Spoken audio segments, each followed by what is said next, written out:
Bwana Yesu asifiwe sana. Amen, amen. Kimsingi kwa siku ya leo tunashukuru Mungu sana kupata neema na nafasi hii ya kuwepo tena uraiani toka tumekutana tarehe 29 Jumatano mwezi wa 7.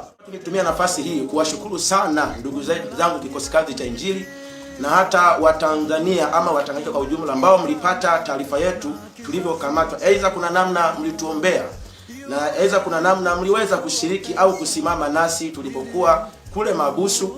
Najua ndugu zetu hapa waliopo nyuma hapa walituletea chakula na namna nyingi ambayo wametumia ili kutupambania mpaka leo tumetoka hivi.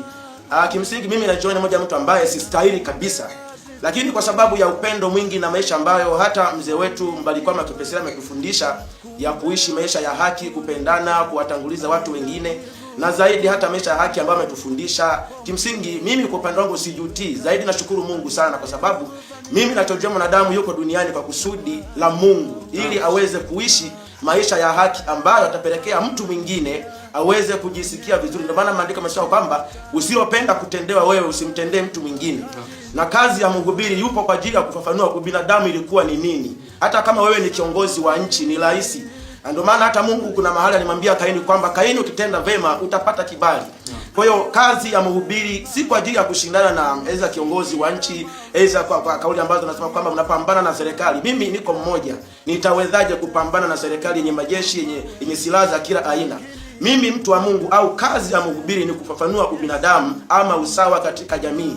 Sisi sote Mungu alituumba kwa sura na kwa mfano wake. Na nataka tuishi kwa kupendana, tuishi kwa kutangulizana bila kujalisha wewe aidha una cheo kwa namna moja ama nyingine. Sasa kwa ajili ya hayo nafahamu kwamba tumeyapitia haya, tumekamatwa. Mimi ni mara pili sasa kukamatwa na kuwekwa mahabusu. Mara ya kwanza nilipokamatwa niliwekwa mahabusu siku 43 mahali fulani hapa Dodoma, lakini mara hii imetokea tena. Kwa upande wangu mimi sijutii. Naamini kwamba huo ndio binadamu, naamini kwamba hiyo ndio maana ya kuitwa kwamba aidha ni kiongozi wa dini ama mhubiri. Kwa sababu hata baba zetu wa imani katika Biblia walifanya yayo hayo. Hata Yesu alifanya yayo hayo. Na katika Isaya sura ya kwanza mstari wa 16 nasema kwamba jifunzeni kutenda wema, wasaidieni walioonewa, mteteeni mjane. Naamini kazi ya mhubiri ama mcha Mungu ndio hiyo. Lakini yote kwa yote tunashukuru Mungu sana. Ni kweli halikuwa jambo jepesi. Ilikuwa ni vigumu, ilikuwa ni giza totoro kabisa. Pengine tungepitia hatari yote, lakini asante Mungu kwamba hata maskari waliotukamata kwanza walipofika hapa hawakuwa na silaha yoyote, walitushika tu kawaida, tukawa tunaongea kawaida. Hata tulipokuwa mabusu pale tuliishi kawaida kabisa na mabusu wenzetu pale. Wakati mwingine chakula kilipokuwa kinakuja tulikuwa tunakula pamoja kabisa kwa utulivu pale. Kwa yote nashukuru Mungu sana kwa ndugu zangu kikosi kazi cha Injili mlioko popote kwenye matawi, hata mzee wangu Mbarikiwa na mama yangu Salome. Kwa kweli mnastahili sana kwa mioyo yenu. Tunashukuru sana kwa upendo wenu. Tunashukuru sana kwa yote. Tunashukuru sana kwa namna ambavyo mmetupazia sauti.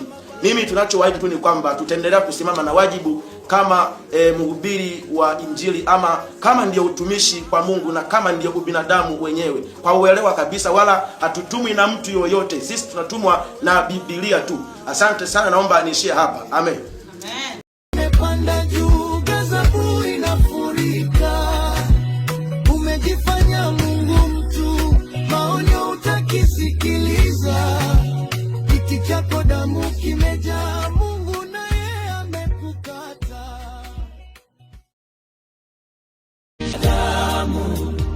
Damu inalia, haitanyamaza. Haki ya Mungu itasimama. Je, umeua ili utawale? Je, kwenye kiti cha damu umejenga ufalme kwa mateso, lakini mwisho wake ni anguko.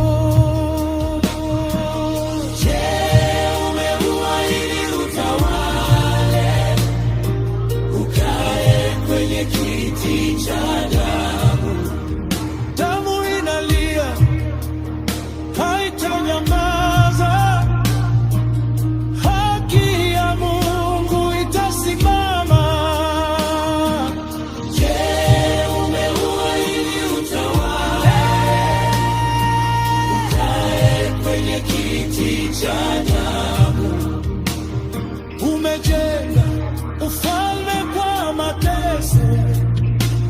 lakini mwisho wake ni anguko.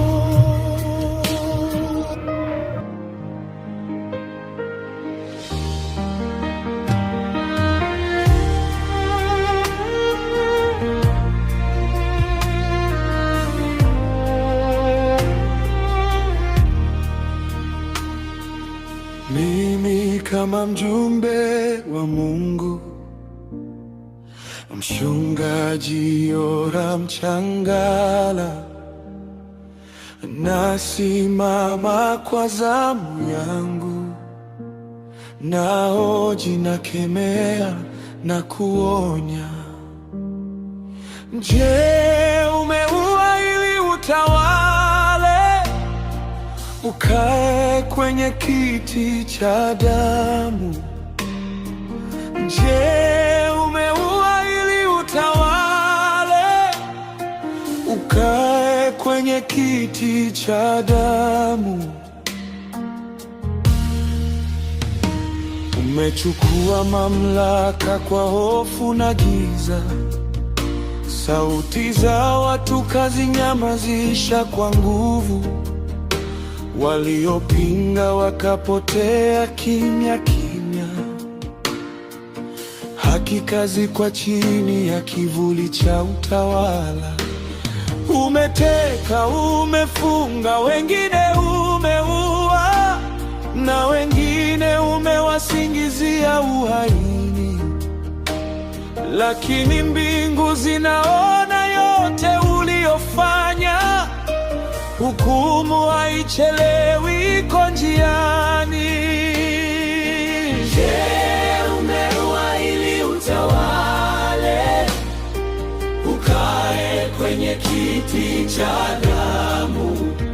Damu inalia, haitanyamaza. Haki ya Mungu itasimama.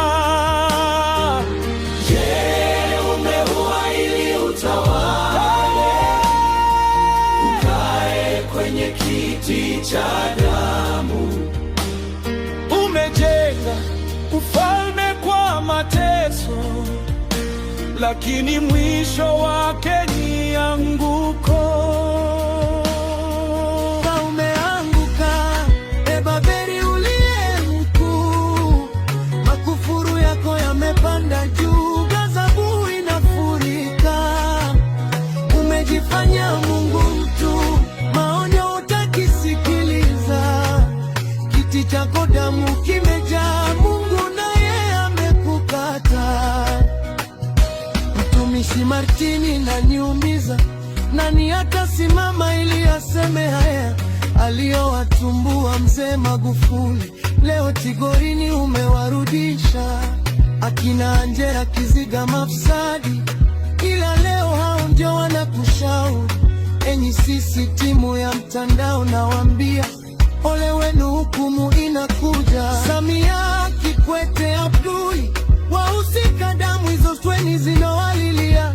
Furaha yenu ya dakika moja, mbele itageuka uchungu milele. Umeanguka, umeanguka, e Babeli uliye mkuu, makufuru yako yamepanda juu, ghadhabu inafurika. Umejifanya Mungu mtu, maonyo utakisikiliza. Kiti chako damu kimejaa, Mungu naye amekukata. Yesu alisema wazi kwamba hii ni saa ya shetani na mapepo. Fikiria kwamba ukweli ukiongea, kesi ya uhaini na kuhusu Mbarikiwa mpaka sasa mafichoni.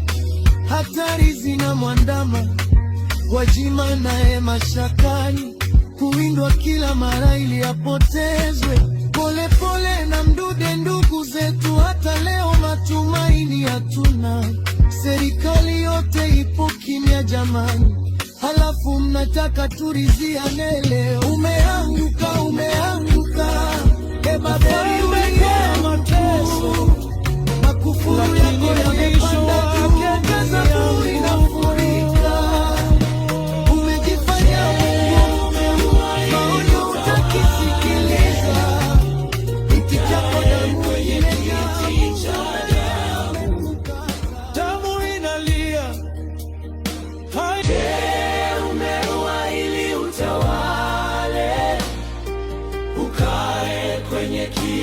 cha